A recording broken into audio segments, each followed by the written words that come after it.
And I'm the clerk auditor, of course, chief of elections administrator. And so in the agenda materials, there's a one sheet summary that sort of outlines this election by the numbers as it relates to the activity and the administration of the election. So there were 1,295 total ballots counted, which is a 61.81% turnout of active registered Republican voters. That's not total active registered voters in Grand County. One provisional ballot counted.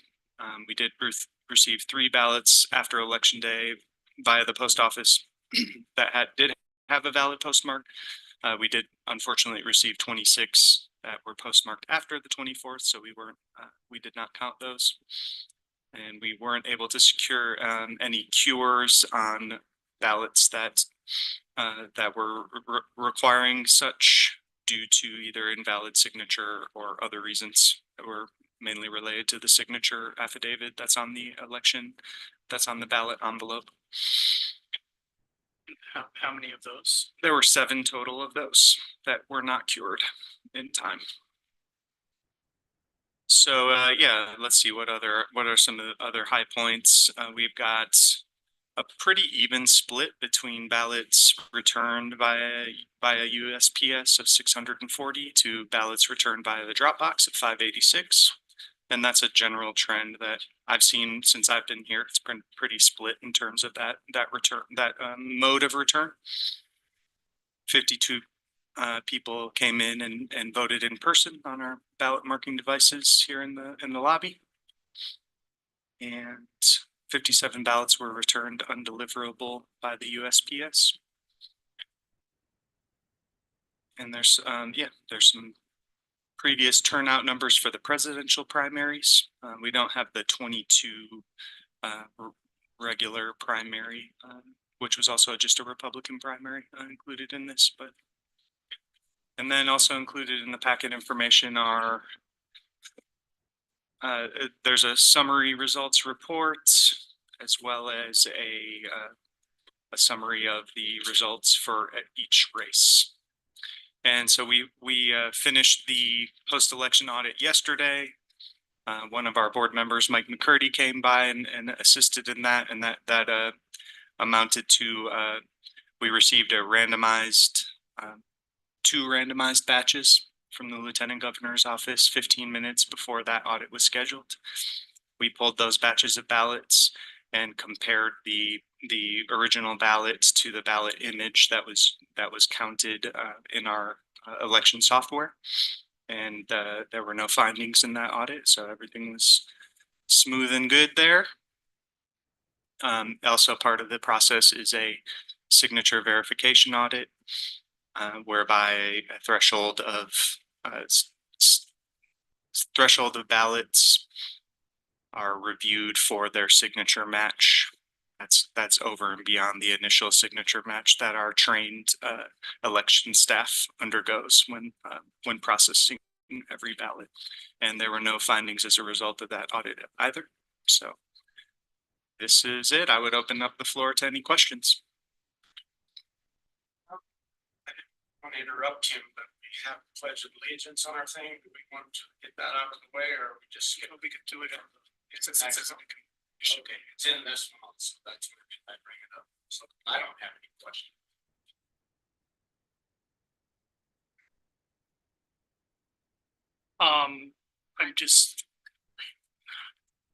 So when I guess it does occasionally happen, the signatures don't match. When that happens, do you have any feel for how often that's just someone has a variable signature versus someone that is actually trying to use the wrong ballot? We didn't see it. We did have one case where there was an individual who had their roommate sign the ballot for them. And that's really unfortunate, and they're obviously that's not acceptable in any way. And thankfully, we're able, through this process of using a signature on file, we're able to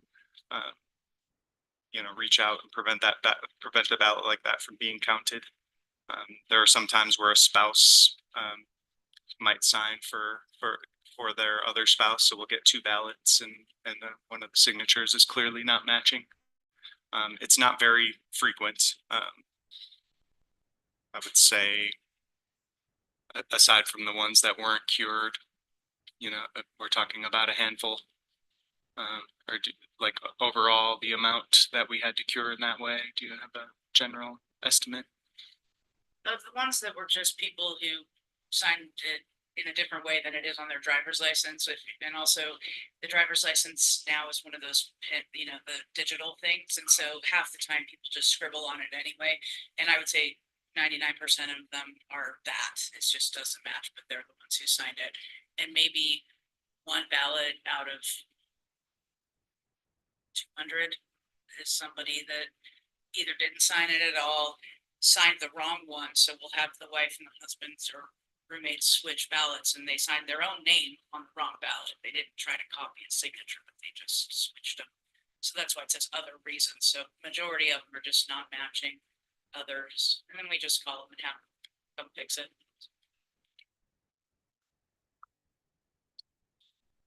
Just for public information, there were some cases for voter fraud filed this year by the county attorney's office. There were 3 of those. Those individuals did not vote based on my information in this election, and they worked through the process of at least one of them has canceled their registration. Apart from this, were there any other allegations of anything improper? No, there were not.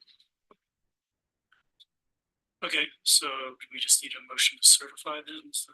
Yeah, I guess we can move on to the action item. I should mention too, in case just, for a matter for the record, or in case anyone is interested, the State House District 69 race is quite close. But there's a 0.25% threshold of the ballots cast to trigger a recount. At least in Grant County, and that threshold, which would mean the margin of that race would need to be 19 for that to trigger a recount in Grant County. So that we're not in that window as it relates to that possibility. Does that recount trigger county by county or just on the total in the whole district? It's on the total in the whole district. Okay.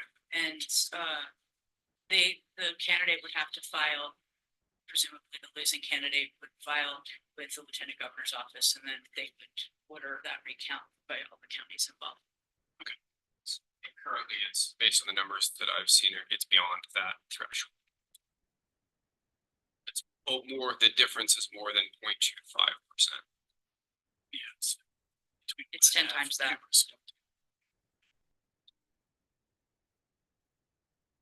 Okay, I would entertain a motion to certify the June 25th election results. Motion by Bill, second by Mike. Further discussion? Okay. It's not enough for the.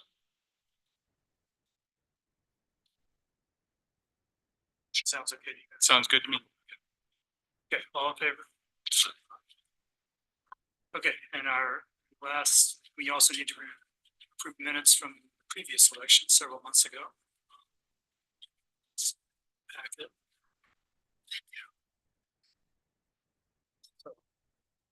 Right. I make a motion to approve the minutes from the last canvas special meeting on March 19th, 2024. Second. Discussion on minutes. Pretty short. Okay, all in favor of approving minutes? Oh, I should have said at the beginning, there are 5 of us here. Commissioners Clapper, Field, Purdy.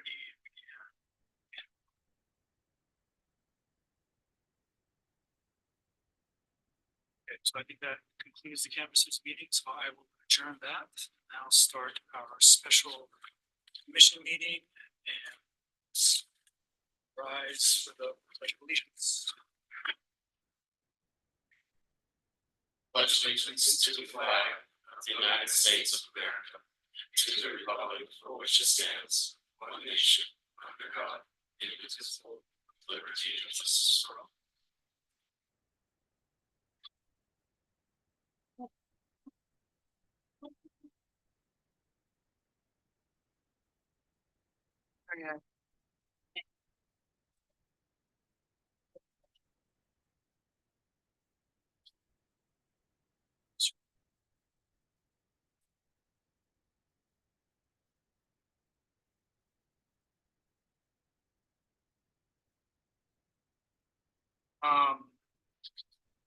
Okay, so are there any citizens to be heard?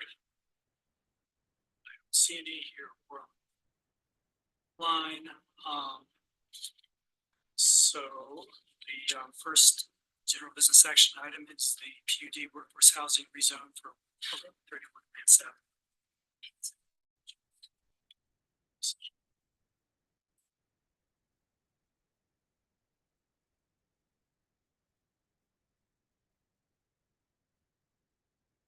Who wants to introduce yourselves?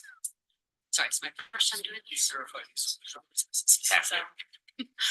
Bryce Rogers, Associate Planner, Grand County, Katie Murphy, Planning Commission, Grand County. So I think you guys have seen this item before, but I'll give you just brief, very brief, hopefully history on it. The applicant is Community Rebuilds, and they are requesting a planned unit development at 1131 Lance Avenue. The entire purpose for this is to get a density bonus to put, in this case, 2 units on a parcel that would normally just accommodate 1. Would anybody like to see plat? Questions about that? We also have the applicant, or representative Ricky, joining us remotely. Questions as well. Were there any comments received during the hearing? And then my understanding is these started out life as HDHO applications a long time ago. They and did. That expired and then figured out a way to do it within the Parcel Land Use Code, and then all the units are going to be deed restricted for workforce. They will, yes. What was the planning commission recommendation? I believe they give a favorable recommendation. Yeah, they did. Yes, unanimously. Yes. Okay, so I think we talked about this at greater length at previous meeting, so. Like, I'd like to make a motion. okay, go ahead. I'd like to make the motion, move to adopt the ordinance approving the planned unit development workforce housing rezone for parcel 02-0SMB-0017 and associated development agreement and master plan with the following conditions. 1, the owner shall record a development agreement and master plan in the real property records of Grand County simultaneously with the ordinance and prior to application for further subdivision, construction or development approvals. Number 2, the owner shall continue to comply with the PUD workforce housing requirement per section 4.4.9 as amended.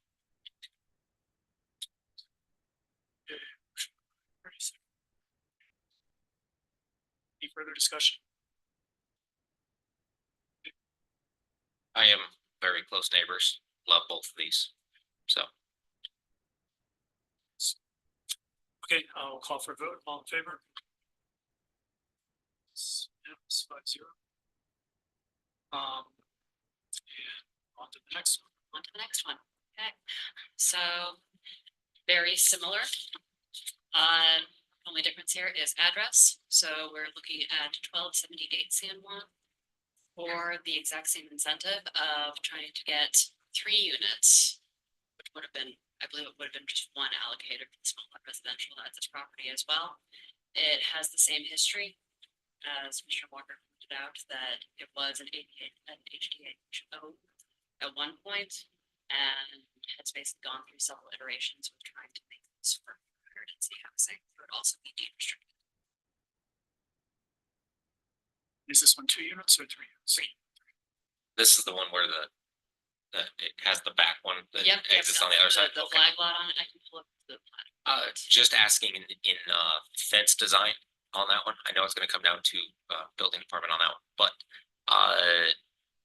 keeping, I mean, all the neighbors around the area have the fences, just keep them matching, even though some backyards are gonna be in the front. Yeah, we had a lot of discussion about this. Yeah. We're trying to make sure that we're matching the character of the existing Yeah. structure of the neighborhood. That was my, Also, no comment during the hearing Also, no comment during the hearing. and favorable recommendation.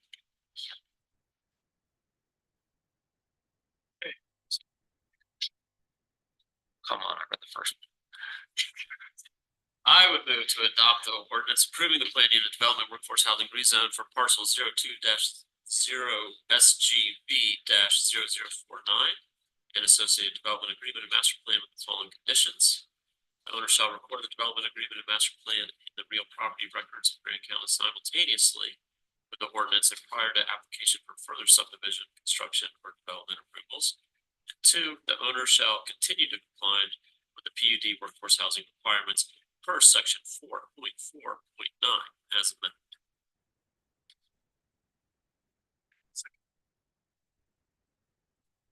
Further discussion? Not then. Call for vote, all in favor? Passes unanimously. Thanks.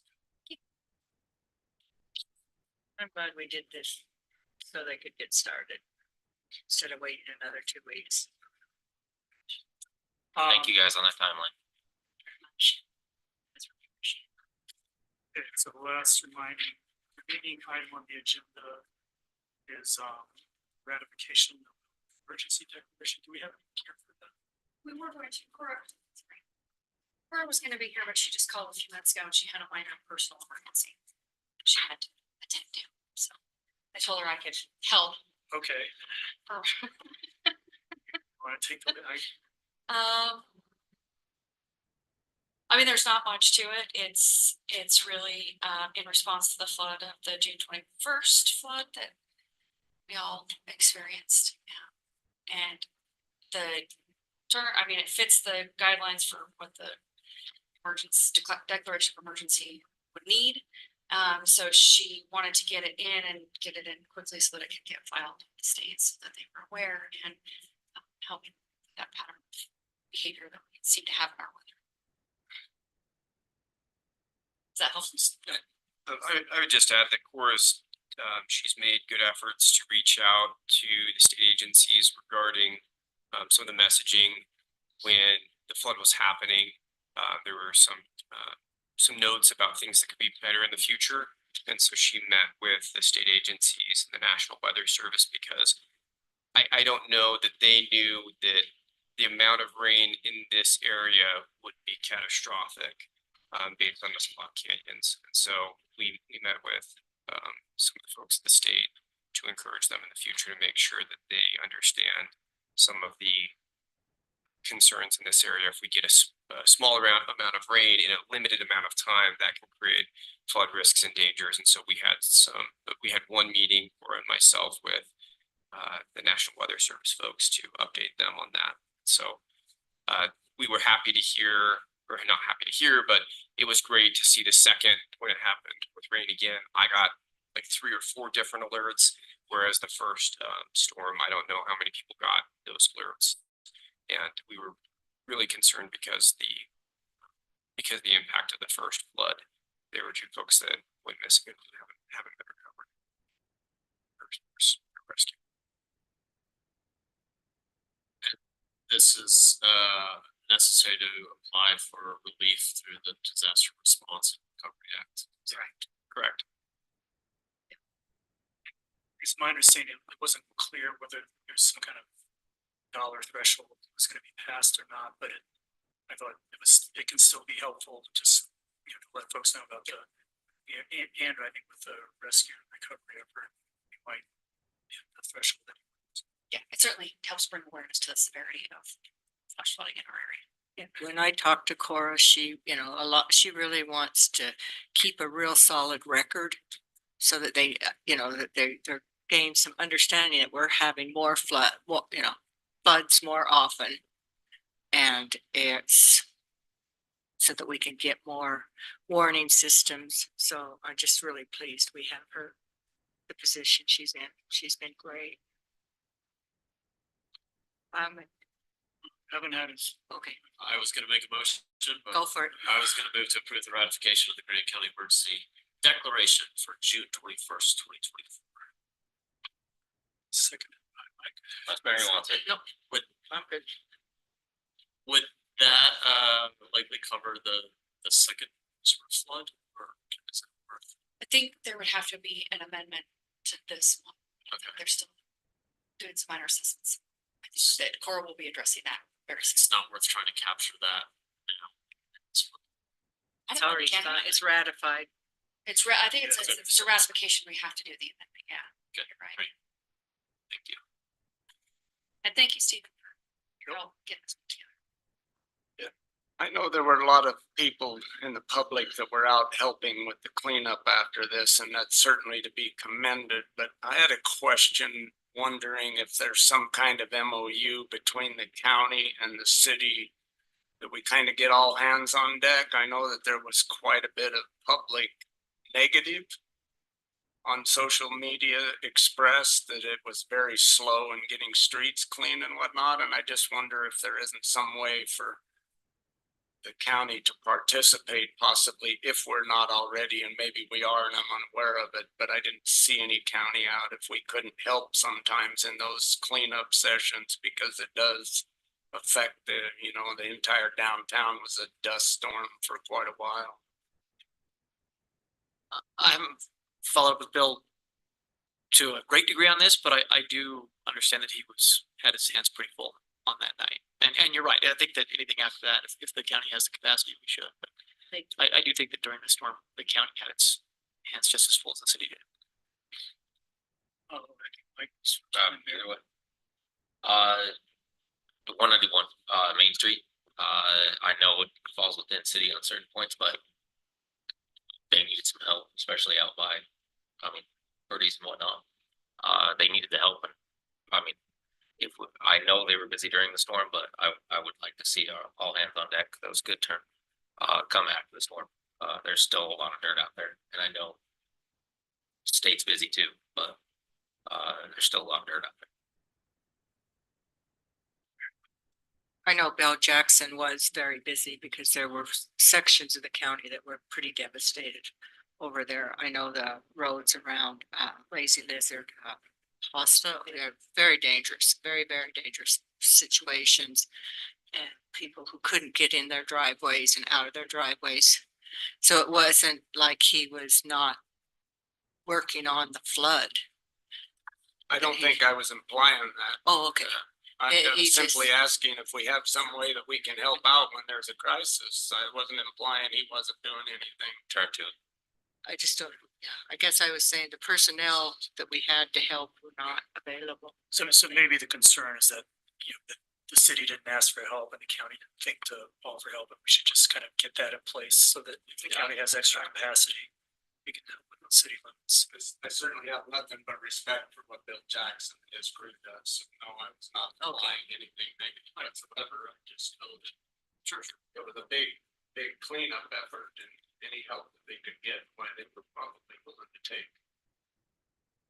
So it sounds like all of us agree that we should, it should be possible to provide that help, when appropriate.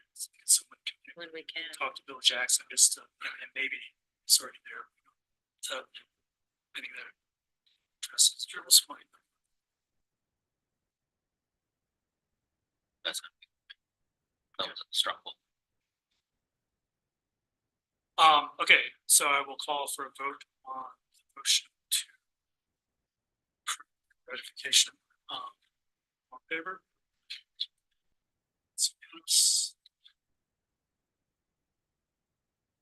That brings us to the end of the meeting, so we are adjourned. And Bill can Did take everyone off. sign that?